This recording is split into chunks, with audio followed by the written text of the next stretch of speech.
नमस्कार। देखिए, सरकार ने 20 लाख करोड़ का इकोनॉमिक पैकेज दिया और आपने तालियां बजाई तो आप बिल्कुल सही प्लेटफॉर्म पे, सही चैनल पे हैं और सही विश्लेषण देख रहे हैं, क्योंकि आप ही के भ्रम को तोड़ने के लिए मैं आया हूं। सारे आंकड़ों को मैं तोड़ने वाला हूं। विश्लेषण अलग होगा लेकिन गलत नहीं होगा। शो का नाम है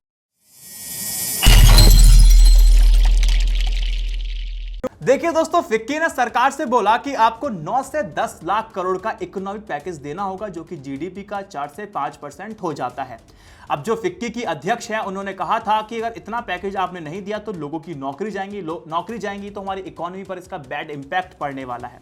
दूसरी तरफ CII, confederation of Indian industry, उसने भी साफ तौर पे सरकार से कहा कि कम से कम आपको 7.5% का इकोनॉमिक पैकेज देना होगा, क्योंकि आप सभी को पता है सरकार ने जो पहले इकोनॉमिक पैकेज का ऐलान किया था, बेल आउट पैकेज का ऐलान किया था, वो सिर्फ जीडीपी का 0.8% था। मैंने उसको तोड़ के मैंने आपको बताया था कि वो 0.8% नहीं 0.4% था एक्चुअल में। लेकिन मोदी जी टीवी पे आते हैं, वो कहते हैं कि 2020 में 20 लाख करोड़ का इकोनॉमिक पैकेज, सारे पैकेजेस को अगर मिला दिया जाए तो जीडीपी का 10% बन जाता है। अब लोगों में भ्रम वाली स्थिति बन जाती है, क्योंकि इस बात को कहा उस तरीके से गया था और इसको नैरेटिव भी उस तरह से किया गया। तो यहां पर मैं आपको बता दूं कि आपको जो 20 लाख करोड़ का जो पैकेज दिखाई दे रहा है, ये क्या वाकई इतना बड़ा है? नहीं है। आप समझिए, पहले इस आंकड़े को तोड़ता हूं। 20 लाख करोड़ का जो पैकेज है, ये बहुत बड़ा नहीं है। जो इकोनॉमिस्ट हैं, जो जानकार हैं, वो यही कहते हैं कि ये पैकेज आपको बड़ा दिखाई दे रहा है। इसमें वो भी शामिल है जो पिछले 3 महीने में, 2 महीने में पैकेजेस दिए गए हैं, उसका अमाउंट भी इसमें एडेड है। यानी कि जो आपको फरवरी में, जो आपको मार्च में, जो आपको अप्रैल में RBI ने छूट दी थी, राहत दी थी, उसको भी इकोनॉमिक पैकेज में शामिल कर लिया है, लेकिन उसको रिलीफ का नाम दे दिया, जो कि गलत है। RBI ने आपको इस 3 महीने में जितना पैकेज दिया था, वो तकरीबन हो जाता है 8,04,000 करोड़ रुपए। देखो, इसको मैं तोड़ने की कोशिश करता हूं। देखिए, देश में कोरोना आने से पहले हमारे देश की हालत कैसी थी, आप सभी को पता है। स्लो डाउन चल रहा था, लोग नहीं खरीद रहे थे, प्रोडक्शन बंद होते जा रहे थे, डिमांड किसी तरह की थी नहीं, क्योंकि लोग खर्च नहीं कर रहे थे, क्योंकि जॉब को लेकर के इनसिक्योरिटी बहुत ज्यादा लोगों के अंदर थी। पैसा बचा रहे थे, ज्यादा खर्च नहीं कर रहे थे, जिसकी वजह से भारत के अंदर जो स्लो डाउन आपको देखने को मिला था। पूरा विश्लेषण किया है, प्लेलिस्ट पे मैं दे दूंगा और जाके आप देख भी सकते हैं। होता क्या है, फिर RBI कहता है कि ऐसे तो हमारी इकोनॉमी बूस्ट अप नहीं करेगी, तो RBI आकर के आगे वो आपको ना मार्केट में कैश फ्लो बढ़ाने के लिए आगे आता है। अब वो उसने क्या करता है कि बैंक में RBI नकदी डाल देता है, ताकि पैसा लोगों के पास पहुंचे और वो खर्च करना शुरू करे। लेकिन मैंने आपको बताया कि आप पैसा तो ले लेंगे, समस्या तो वही है कि लौटाना पड़ेगा। आप लौटाएंगे कब? जब आप अपने जॉब को लेकर सिक्योर रहेंगे। वही इनसिक्योरिटी के वजह से पैसा खर्च नहीं किया जा रहा था, उसको लेकर ज़्यादा बड़ी सफलता नहीं मिल रही थी। फिर उसके बाद कोरोना भारत पहुंच जाता है। उसके बाद आप देखते हैं कि फिर लोगों को ज़बरदस्ती छुट्टी भेज दिया जा रहा है, फिर लॉकडाउन की शुरुआत हो जाती है। फिर आप सबको पता है पूरी कहानी क्या है। अब इसमें RBI आगे आता है, वो कहता है कि रेपो रेट को भी कम कर देता है, CSR में एक बहुत बड़ी कटौती कर देता है, कर्ज सस्ता हो जाता है, ताकि लोग आगे आए और खर्च करना शुरू कर दें। RBI ने यह कहा था कि अगर आपके पास कोई होम लोन है, अगर आप रीपेमेंट 3 महीने तक नहीं करेंगे तो किसी तरह की पेनल्टी नहीं लगने वाली है। अब बैंक वालों के हाथ में था कि RBI के इस सर्कुलर को वो कैसे लें। इस पूरे अमाउंट को हम कैलकुलेट कर लेंगे तो 8.04 लाख करोड़ हो जाता है। देखो दोस्तों, यहां पे एक सिंपल सी शब्दावली है, लिक्विडिटी। लिक्विडिटी का मतलब जो RBI के द्वारा दी गई राहत को आप एक रिलीफ पैकेज में रखेंगे या नहीं रखेंगे, वो आपको मैं समझा दूं। जो लिक्विडिटी होती है, liquidity reserve bank of India बैंकों को उपलब्ध कराई जाने वाली वो ढील होती है, जिसके तहत बैंक अपने ग्राहकों को लोन दे सकें। लिक्विडिटी को आर्थिक पैकेज नहीं माना जाना चाहिए, इस बात को एक्सपर्ट्स भी कहते हैं, क्योंकि यह नकदी हस्तांतरण नहीं होती है। और निर्मला सीतारमण ने 27 मार्च को 1,72,000 करोड़ के आसपास का जो पैकेज दिया था, अगर उसको इंक्लूड कर ले, प्लस कर ले, तो टोटल अमाउंट बैठ जाता है 9,74,000 रुपए। यानी कि 20 लाख करोड़ रुपए में बच जाते हैं मात्र 10,26,000 करोड़ रुपए। तो इसका मतलब है जीडीपी का मात्र 5% होता है। तो आपको समझ में आ गया होगा कि 4 से 7.5% के बीच में जो मांग की गई थी, सरकार 10% दे देगी। ये तो आपके तकिए के नीचे से पैसे निकालने वाली सरकार है। तो सरकार ने आपको सिर्फ 5% का ही पैकेज दिया है। पहला आंकड़ा यहां पर टूट जाता है। अब सवाल यह है कि आखिर ये पैसा कहां से आएगा? अब ये पैसा बजट में तय हो जाता है। लेकिन आपको पहले मैं बता दूं कि देश के 63 अमीरों के पास उतना पैसा है जितना भारत की सरकार ने हम 125 करोड़ देशवासियों के लिए आवंटित किया हुआ है, एलोकेट किया हुआ है। रिपोर्ट देख सकते हैं।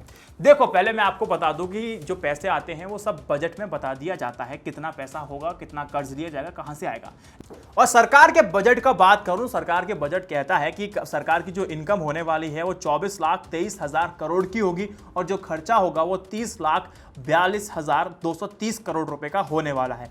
और इसी बजट में प्रावधान है कि सरकार बाजार से करीब 7.8 लाख करोड़ रुपए का उधार लेगी। लेकिन इस कोरोना महामारी में केंद्र सरकार ने 9 मई को यह तय किया कि वो बाजार से 12 लाख करोड़ रुपए उधार लेगी, यानी कि तय बजट से 4.2 लाख करोड़ रुपए ज्यादा। और जितने भी इकोनॉमिस्ट हैं वो ये कहते हैं कि 4.2 लाख करोड़ ये वो रकम है जिसे सरकार मजदूरों, गरीबों और किसानों के कल्याण में खर्च करने वाली है। इकोनॉमिक पैकेज रिलीफ की कुछ बातें पॉइंटर्स में समझने की कोशिश करेंगे, कुछ को डिटेल में समझेंगे।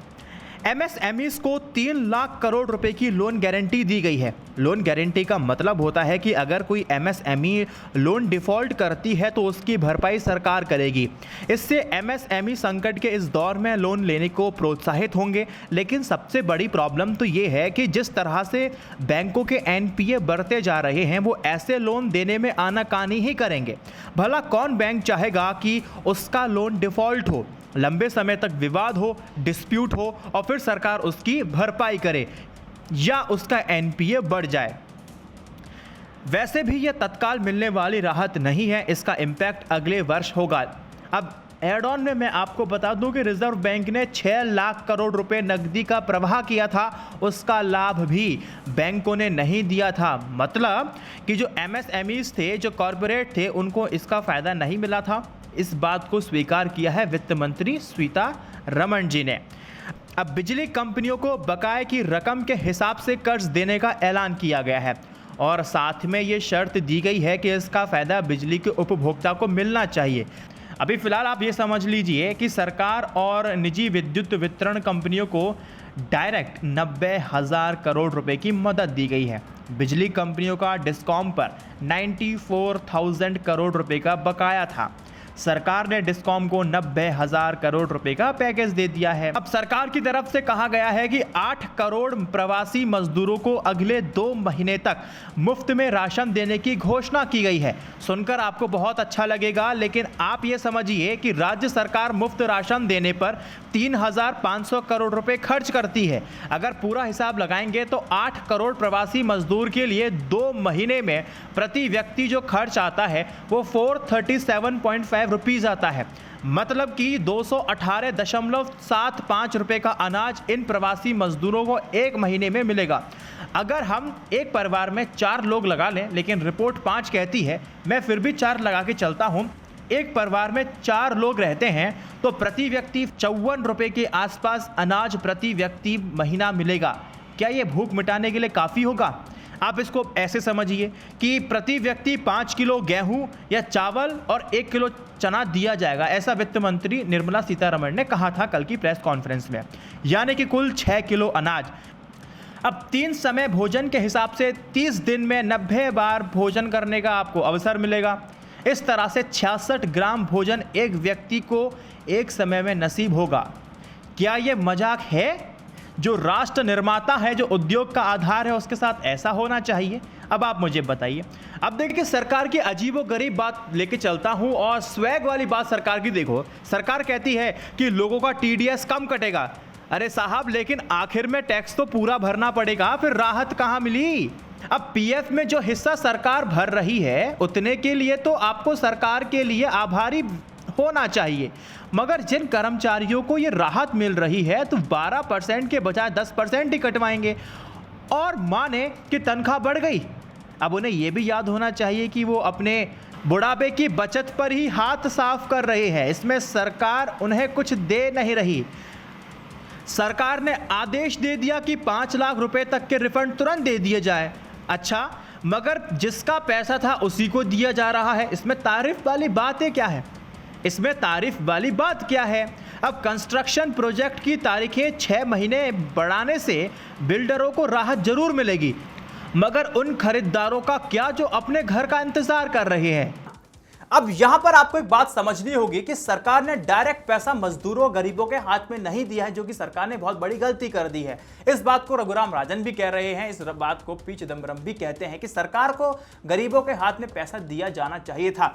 आप सभी को पता है कि हमने जो देखा है कि पैकेजेस को सरकार ने दे तो दिया है, लेकिन उसके इंप्लीमेंटेशन में बहुत बुरा हाल हो जाता है, क्योंकि सिस्टम नहीं बदला है। भले ही आप ये दिखाने की कोशिश करें कि आपकी मंशा बदल चुकी है, लेकिन उसी सिस्टम के तहत आपका पैसा जाना है और आपको पता है नीचे तक पैसा और किस तरह से यहाँ पर लोगों को एक बेनिफिट मिलता है। अब आपकी स्क्रीन पर यह तस्वीर है। इस तस्वीर को देखने के बाद शायद मुझे शब्द नहीं निकल रहे हैं, क्योंकि मैं इस तस्वीर को दिखा रहा हूं तो मैं एसी में बैठा हुआ हूं। अब जब इस तस्वीर को आप अपनी स्क्रीन पे देख रहे होंगे, शायद लेट करके पंखे के नीचे देख रहे होंगे, चार दीवारी के भीतर देख रहे होंगे, लेकिन ये भारत का सत्य है, ये भारत का सच है। इसके बारे में सोचना चाहिए, क्योंकि आज भी प्रवासी जो मजदूर हैं उनके लिए भी किसी तरह की राहत हमें देखने को नहीं मिल रही है। आप देखेंगे दूसरा वीडियो जो कि बिहार के रेलवे स्टेशन का है, जहां पर बिस्किट दिए गए थे। वहां पर देखिए, कभी आपने सोचा था कि ऐसी भारत की तस्वीर आपको देखने को मिलेगी जहां पर लोग खाने के लिए इस तरह से कुछ छीना झपटी करेंगे ताकि पेट भर सके? क्या आपने देखा कहीं? अब यहाँ पर सरकार की जिम्मेदारी, राज्य सरकार की जिम्मेदारी बन जाती है और सवाल तो साहब पूछा जाएगा कि आप आखिर कर क्या रहे थे। भारत के पास लगभग करोड़ों गरीब लोगों को फिर से खड़ा करने का बहुत बड़ी जिम्मेदारी आ गई है, और लॉकडाउन की वजह से वापस जो गरीबी रेखा से नीचे जा चुके हैं, अब सरकार की जिम्मेदारी बन जाती है। अब यहां पर देखने वाली बात होगी कि किस मैच्योरिटी के साथ ही सरकार आगे बढ़ती है और किस मैच्योरिटी के साथ ही विपक्ष भी सरकार का साथ देती है, क्योंकि राजनीति करने से आपका पेट तो भर जाता है साहब। एसी में बैठ करके आप बातचीत कर तो लेते हो, प्रेस कॉन्फ्रेंसेस कर तो लेते हो, लेकिन उस गरीब मजदूर की तरफ भी थोड़ा सा हमें सोचना चाहिए, जो हर बार राजनीति का शिकार होते रहते हैं। दोस्तों, इस वीडियो को शेयर कीजिएगा। i9 न्यूज़ इंडिया को फाइनेंशियल सपोर्ट करने के लिए इंस्टा मोजो, पेट्रियन और यूट्यूब मेंबरशिप ले सकते हैं। वहाँ हम डायरेक्ट कनेक्ट हो सकते हैं। जय Hind, Vande Mataram. Stay updated, stay educated, सत्यमेव जयते। नमस्कार। खाते रहिए, पीते रहिए, वीडियो को शेयर करते रहिए।